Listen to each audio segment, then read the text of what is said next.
अगर आपके भी घर में है बेलपत्र का पौधा या आप लगाने की सोच रहे हैं तो कुछ इम्पॉर्टेंट बातें हैं जो बेलपत्र के बारे में आपको मालूम होना चाहिए।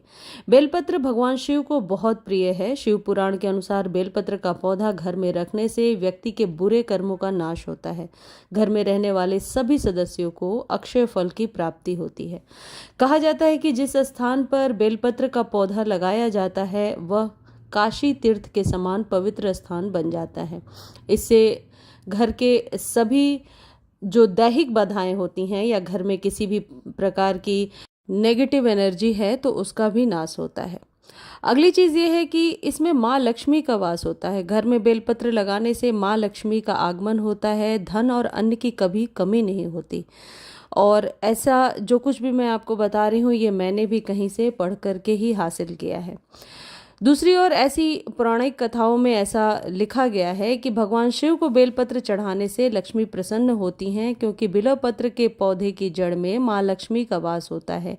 इसी कारण इसके वृक्ष को त्रिवृक्ष भी कहा जाता है। नकारात्मक शक्तियों का नाश होता है। कहा जाता है वास्तुशास्त्र के अनुसार घर के आंगन में बेल का पौधा लगाने से सभी नकारात्मक शक्तियों का नाश होता है और सकारात्मक शक्तियों का विकास होता है। ऐसे में घर के सभी प्रकार के दैहिक बाधाओं से मुक्ति मिल जाती है। यदि आपकी कुंडली में चंद्रमा खराब है, चंद्रमा की स्थिति खराब है, तो ज्योतिष शास्त्र के अनुसार जिस घर में बेल के पत्तों का पौधा होता है उस घर के सदस्य चंद्रमा की बुरी दृष्टि के शिकार नहीं होते हैं। ऐसा कहा जाता है कि इससे घर का हर सदस्य सफल होता है और समाज में उच्च मान सम्मान पाता है।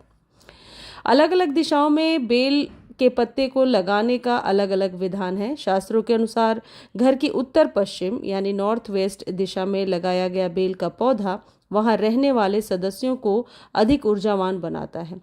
वहीं उत्तर दक्षिण यानी नॉर्थ साउथ दिशा में लगाया गया बेल का पौधा परिवार को आर्थिक समृद्धि प्रदान करता है।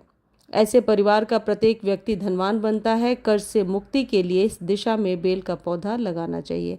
इसी के साथ घर के मध्य में बेल का पौधा लगाने से परिवार के सभी सदस्यों के बीच प्रेम बना रहता है और आपसी कलह दूर रहती है।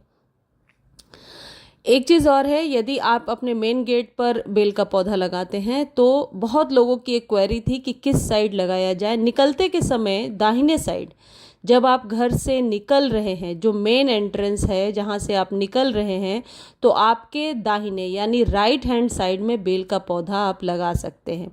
यदि लेफ्ट हैंड साइड में लगा हुआ है, जैसी कि क्वेरी थी आप लोगों की, तो वो अच्छा नहीं होता है। उससे धन का आवागमन तो होता है लेकिन पैसा पानी की तरह चला भी जाता है। तो इस बात का विशेष ध्यान रखें कि दाहिने साइड में ही लगाएं यदि आप मेन गेट पर लगाना चाहते हैं।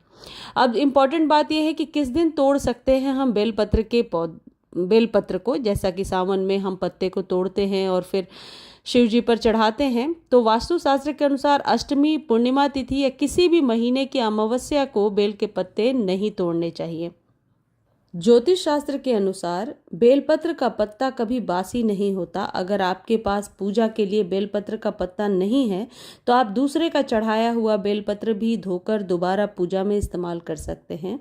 कई बार ऐसा होता है कि बेलपत्र अभी नहीं है लेकिन कल चढ़ाया था हमने, वो मंदिर में है, उसे उठा करके आप वॉश करके धो करके वापस चढ़ा सकते हैं। यानी कि बेलपत्र का पौधा कभी भी बासी नहीं होता है। अब इसके केयर के बारे में थोड़ा मैं आपको बता देती हूँ। बेलपत्र को यदि आपके पास जगह है तो ज़मीन में लगाइए। जगह नहीं है, मेरी तरह बालकनी में आप गार्डनिंग करते हैं, तो आप 10 इंच के 8 से 10 इंच के कंटेनर में इसे लगा दीजिए। ऐसी जगह पे रखिए जहाँ धूप आती हो। धूप यदि 3-4 घंटे की मिल जाती है तो एनफ है। ओवर वाटर ना करें, लेकिन इस पौधे को आप कोई भी कंपोस्ट 15 दिनों पर एक बार देंगे। कंपोस्ट कोई भी हो सकता है, वर्मी कंपोस्ट है, गोबर की खाद है, आसानी से आपको नर्सरी पर ये सब कुछ मिल जाएगा। और ये आप 1 चम्मच, यदि 10 इंच का कंटेनर है तो भर के 1 चम्मच आप दे दिया करें। देखिए इतना बड़ा यदि आपका कंटेनर है तो इससे पौधा स्वस्थ होकर चलता रहेगा। अभी बरसातों में बहुत आसानी से आप इसे लगा सकते हैं। और इसको घना बनाने के लिए आप ऊपर से थोड़ा सा कट कर सकते हैं। देखिए, मैंने डेकोरेशन के लिए ये बेलपत्र के पास टांग दिया है। कोई किसी का क्वेश्चन था कि ये बेलपत्र के पास क्यों टंगा हुआ है। जस्ट ऐसे ही घर में पड़ा था तो मैंने यहाँ पे टांग दिया ताकि वीडियो में सही लगे। बाकी बेलपत्र के पेड़ के नीचे आप दिया जला सकते हैं शाम में, अभी सावन में, और पूजन भी कर सकते हैं। तो इस तरीके से आप बेलपत्र को घना बना सकते हैं, हल्की ट्रिम करके। बेलपत्र के पेड़ को घर में लगाने के 16 से भी ज़्यादा फायदे हैं। बेलपत्र के फल में मौजूद टैनिन जो हैजा और डायरिया के इलाज में मदद करता है। इसके सूखे पाउडर का इस्तेमाल पुराने डायरिया में किया जाता था। यानी इसमें बहुत सारे विटामिन और खनिज होते हैं बेलपत्र के फल में। और बेलपत्र का पौधा हमारे पुराणों के अनुसार बहुत ही महत्वपूर्ण है। इसे अपने घर में ज़रूर लगाना चाहिए। मुझे उम्मीद है आज की जानकारी आपको अच्छी लगी होगी। जानकारी अच्छी लगती है चैनल को लाइक शेयर सब्सक्राइब